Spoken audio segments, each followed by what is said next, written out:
दिवाली पर हम डिस्कस कर रहे हैं एक ऐसी कंपनी के बारे में जो कि green energy and clean energy के बिजनेस में है।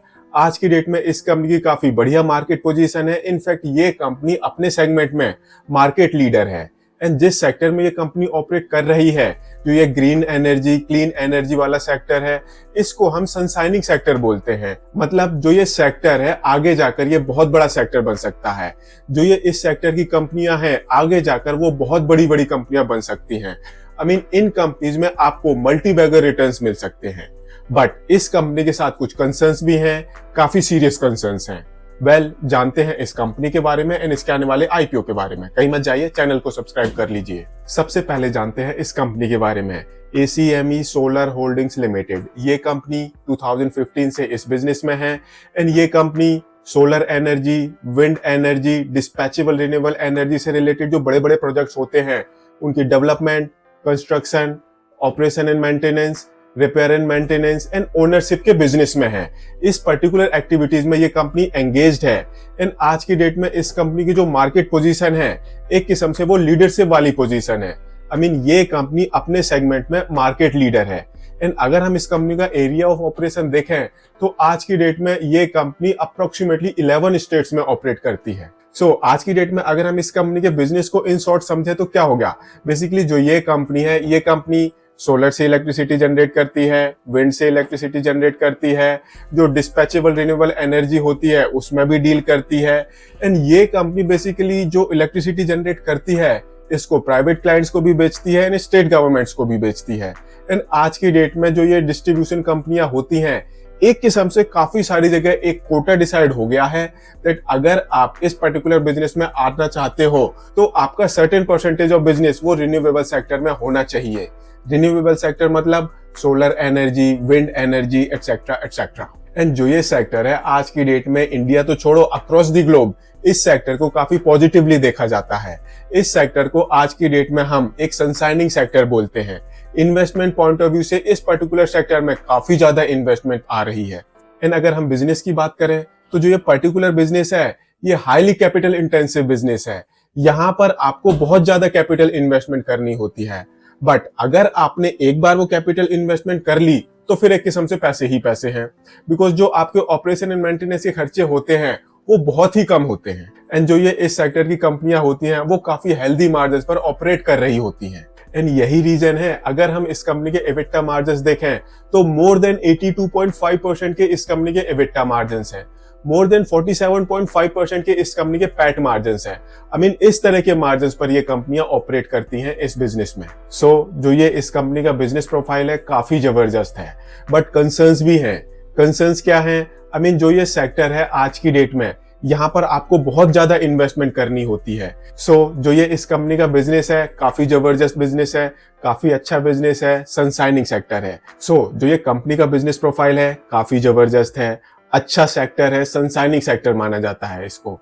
बट काफी सारे कंसर्न्स भी हैं, जैसे कि जो ये पर्टिकुलर सेक्टर है, जो ये पर्टिकुलर बिजनेस है, यहाँ पर आपको काफी बड़े अमाउंट की कैपिटल इन्वेस्टमेंट करनी होती है रेवेन्यू जनरेट करने से पहले। ये बहुत बड़ा कंस्ट्रेंट है एंड इसकी वजह से बहुत सारे प्लेयर्स इस पर्टिकुलर सेक्टर में एंटर नहीं कर पाते। एंड जो प्लेयर्स इस सेक्टर में आते हैं अगर वो इक्विटी वाले पैसे इस पर्टिकुलर बिजनेस में इन्वेस्ट करके सेल्स जनरेट करते हैं तो उनके जबरदस्त रिटर्न्स होते हैं। बट अगर वो प्लेयर्स इस पर्टिकुलर सेक्टर में इन्वेस्टमेंट करते हैं लोन लेकर, तो फिर लोन लेना जो इस तरह की कंपनियां होती हैं उनके लिए एक किस्म से डेट ट्रैप बन जाता है। बिकॉज अगर आप इस पर्टिकुलर बिजनेस में आ रहे हो तो आपको बहुत बड़े अमाउंट का लोन चाहिए होगा एंड एक बार आपने लोन ले लिया तो मान के चलो आपका जो इंटरेस्ट पेमेंट ऑब्लिगेशन है वो पीरियोडिकली फिक्स हो गया। फिर आपकी रेवेन्यू है नहीं है डजंट मैटर, आपको इंटरेस्ट एंड EMI देनी ही पड़ेगी। ये सबसे बड़ा कंसर्निंग पॉइंट होता है इस पर्टिकुलर बिजनेस का। दूसरा सबसे बड़ा कंसर्न है अदानी। जो ये कंपनी है इस कंपनी ने अपने IPO पेपर्स में अदानी को अपना कॉम्पिटिटर रिकॉग्नाइज किया है। इसके अलावा रिन्यू पावर भी है, बट वो इतना बड़ा कंसर्न नहीं है। सबसे बड़ा कंसर्न है अदानी, बिकॉज आज की डेट में अगर अदानी किसी बिजनेस में होता है तो उसको मार्केट लीडरशिप चाहिए होती है। अभी इस कंपनी की लीडरशिप है, अदानी के पास सबसे बड़ा मार्केट शेयर होता है, ऐसे ही सबसे हेल्दी मार्जिन्स भी उसी के होते हैं। तो अगर ये कंपनी अदानी से compete करेगी तो आप मान के चलो अगर बीजेपी पावर में है तो इस कंपनी का फ्यूचर उतना ब्राइट नहीं होगा जितना कि दूसरे केस में होगा। बिकॉज सी, अदानी अगर इस बिजनेस में है तो फिर आपको खतरा तो हमेशा रहेगा, एंड आपको नहीं पता कब उसकी नजर आपके बिजनेस पर पड़ जाए एंड वो आपका बिजनेस आपसे खरीद ले। नॉर्मली जब भी कोई बड़ा कॉर्पोरेट हाउस, जब भी कोई बड़ा बिजनेस हाउस किसी कंपनी को खरीदता है तो ये पॉजिटिव माना जाता है। बट अगर अदानी आपके बिजनेस को खरीदता है तो आप ये मान के चलो वो आपको अच्छी वैल्यूएशन तो बिल्कुल भी नहीं देगा एंड आपको वो बिजनेस बेचना पड़ेगा। ये थोड़ा सा कंसर्निंग है। तो यहाँ पर जो ये कंपटीशन है ये बहुत बड़ा कंसर्न है इस कंपनी के लिए। तीसरा कंसर्न है इस कंपनी के फाइनेंशियल्स। आप इस कंपनी के फाइनेंशियल्स देखो तो बहुत बड़ा डेट है इस कंपनी के ऊपर। एक काम करते हैं, हमने बिजनेस मॉडल तो देख लिया, बिजनेस के बारे में जान लिया, अब हम इस कंपनी के फाइनेंशियल्स भी देख लेते हैं। शुरू करते हैं एसेट बेस से। मार्च 2022 में इस कंपनी का जो टोटल एसेट बेस था वो था 10,888 करोड़ रुपीस का। अगले साल बढ़कर ये 12,185 करोड़ रुपीस को क्रॉस कर गया है। मार्च 2024 में इस कंपनी का टोटल एसेट बेस ये 13,394 करोड़ रुपीस को क्रॉस कर गया है। एंड इस साल फर्स्ट क्वार्टर में टिल जून 2024 इस कंपनी का एसेट बेस ये 13,985 करोड़ रुपीस को क्रॉस कर गया है। एसेट बेस कंटिन्यूसली बढ़ता जा रहा है। रेवेन्यू में कंसर्न है बिकॉज इस कंपनी की रेवेन्यू में एक पैटर्न मिसिंग है। ये एक किस्म से आपको वी शेप रिकवरी दिखा रहा है। मार्च 2022 में इस कंपनी की रेवेन्यू थी 1562 करोड़ रुपीस की। अगले साल कम हुई है, ये 1361 करोड़ रुपीस के आसपास आ गई है। मार्च 2024 में फिर से एक रिकवरी देखने को मिली है, ये 1466 करोड़ रुपीस को क्रॉस कर गई है। एंड इस साल टिल जून 2024 इस कंपनी ने 340 करोड़ रुपीस की रेवेन्यू जनरेट करी है।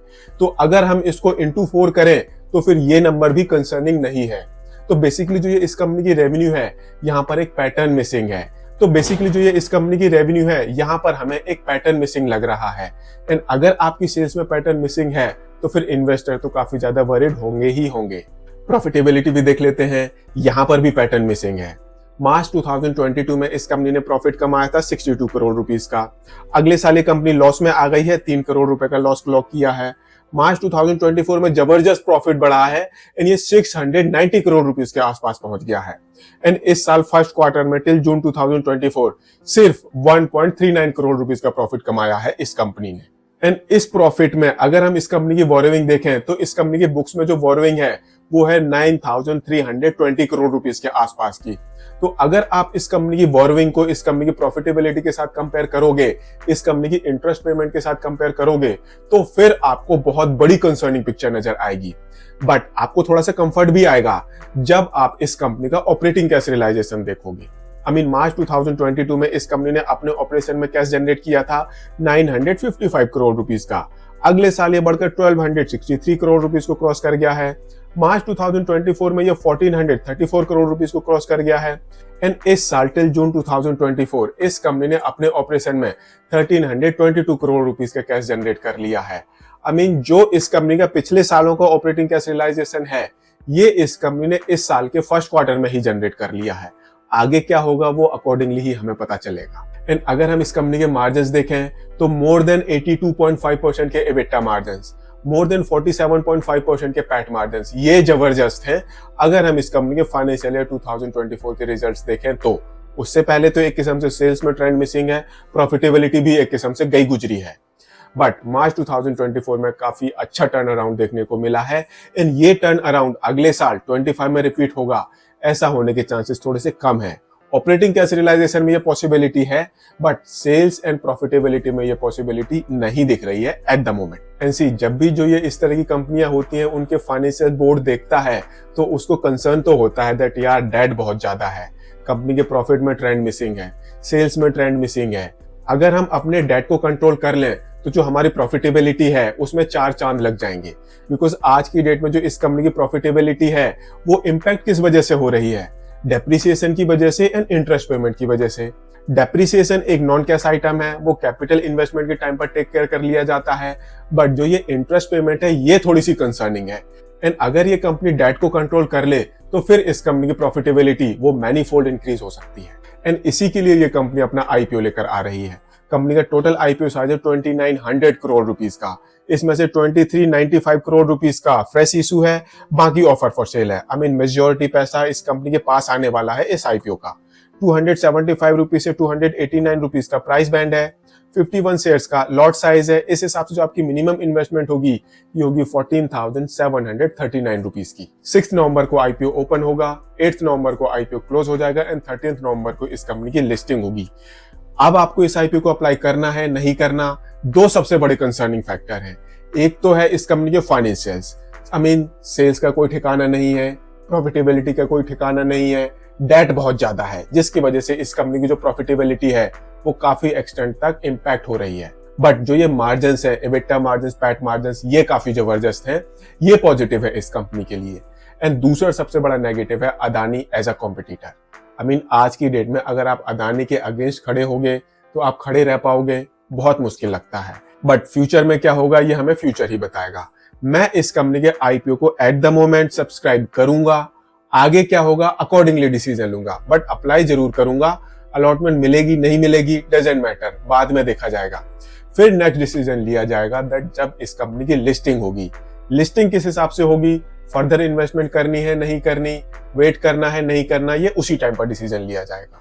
एंड मेरे डिसीजन के बेसिस पर आप अपना डिसीजन बिल्कुल मत लें, अपना डिसीजन थोड़ा सा सोच समझ कर लें एंड इन्वेस्टमेंट एडवाइजर से कंसल्ट करने के बाद लें। बिकॉज ये स्टॉक मार्केट है, थिंग्स हेवायर कभी भी जा सकती हैं, सिचुएशन आउट ऑफ कंट्रोल कभी भी जा सकती है, तो थोड़ा सा बी केयरफुल एंड अपनी आईज ओपन करके ही इन्वेस्ट करें। एंड अगर आपको यह वीडियो पसंद आया हो इसको लाइक शेयर जरूर करें एंड चैनल को सब्सक्राइब करें। Once again happy Diwali.